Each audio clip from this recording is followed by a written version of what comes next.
Guys, good morning. Ika-10 araw ng ating Alex Lettuce in a Cup. So, update. So, sensya na guys ay hindi ako ulit nakagawa dito sa lettuce. Gawa ng daming nagpakabit ng piso wifi tsaka CCTV. So, ito ay halos maglima na yung kanyang dahon. Yan. So, halos maglima na. Yan, may dahon na siya sa gitna. Pero siyempre, ganun pa rin. As usual ay hindi naman sabay-sabay nagsipagtubuan.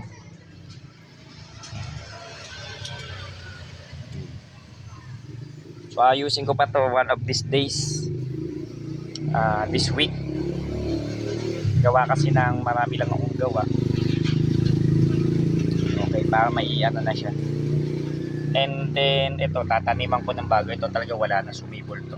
Pero bago ko siya, no, ililipat ko muna yung mga doble-doble.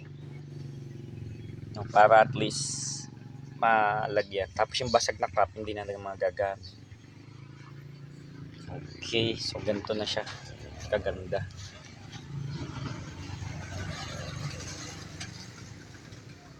So ay 10 days, no? 10 days siya. So ayan, no, halos 5 na siya. Ganyan siya. Maglima na yung dahon. Okay.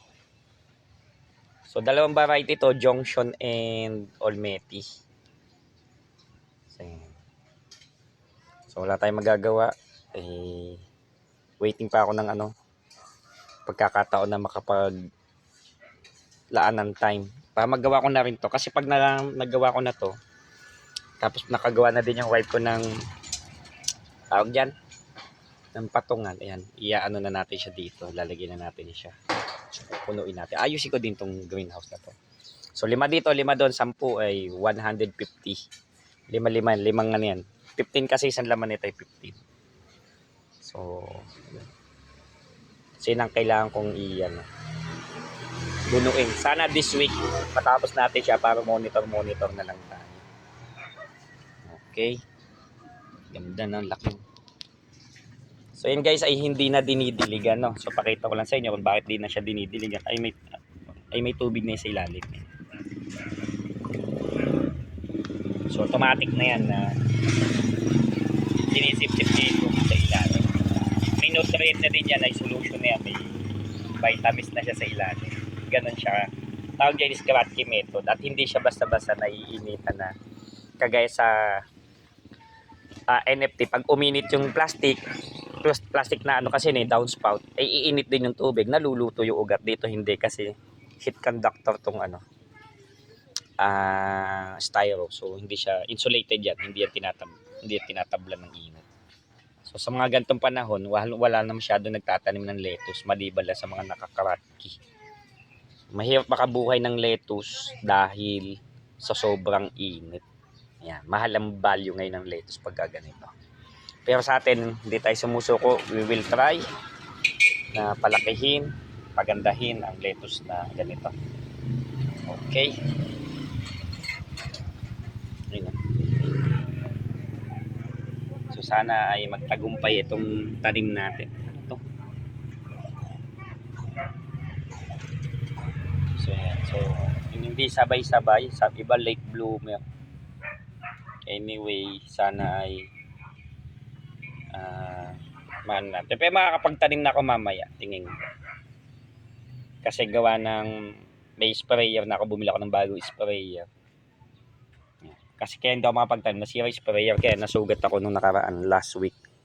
Nung nabasag yung sprayer, humiwa yung pinagbasagan sa kamay ko. Pinuwersa ko kasi siyang buksan, hindi mabuksan. Malutong na pala yung plastic, nabasag, nadurog siya. So yan, okay na okay siya. So halos 5 na yung dahon. Napakaganda. So ang gagawin natin nito ay unti-unti na natin yung pagagandahin. Okay? Unti-unti. So sana makalima na ako dito and then doon na. Dilipat ko na lang yung iba doon. Okay. So maraming salamat po. Alex Lettuce in a Cup. PC mo gawa mo. Don't forget to subscribe. So salamat po pala doon kay Sir Eric, no? Ng client namin doon sa Pasinaya Muson. Barangay Muson, Pasinaya Timog, Barangay Muson, Naik, Cavite. CCTV and PC Wi-Fi po yun, no? So, kaya kami gabing-gabi na kasi gabi ang gusto niyang deliver. Tsaka pina-approve pa namin yung CCTV na gusto niya. Okay, so maraming salamat sa pagbili. Tsaka doon sa Uniview ng Naik, Cavite, maraming salamat. Barangay Sabang, magaling na best customer service na nag-o-offer. Okay, maraming salamat po. At ako'y magtataho na. Ayan ang almusal ko lagi sa umaga. PC mo gawa mo. Alex Letos in a cup. Don't forget to subscribe. Ang ganda.